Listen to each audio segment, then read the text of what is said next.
आणि आता बातमी आहे अतिशय संतापजनक। धाराशिव जिल्ह्यामध्ये ऐन मशागतीच्या वेळी बँकांकडून शेतकऱ्यांची कोंडी केली जात असल्याचं समोर आलंय। पीक कर्जाचं नूतनीकरण न केल्याने शेतकऱ्यांची पीक कर्ज खाती आणि बचत खाती बँकेकडून गोठवण्यात आली आहेत। त्यामुळे धाराशिव जिल्ह्यातील शेतकरी आता हतबल झालाय।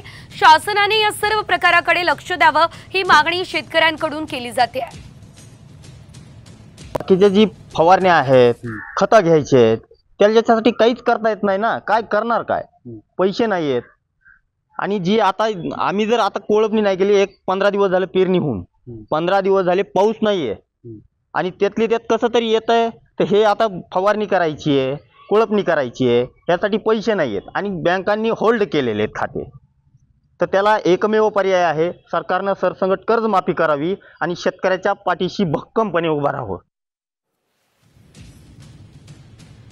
तर पीक कर्जासाठी सहकारी बँक किंवा राष्ट्रीयकृत बँकेत अकाउंट असणं आवश्यक आहे।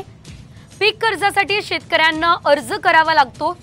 कागदपत्रांची पूर्तता केल्यानंतर पीक कर्ज हे मंजूर होतं। पीक कर्जाची रक्कम शेतकऱ्याच्या खात्यात त्यानंतर जमा होते।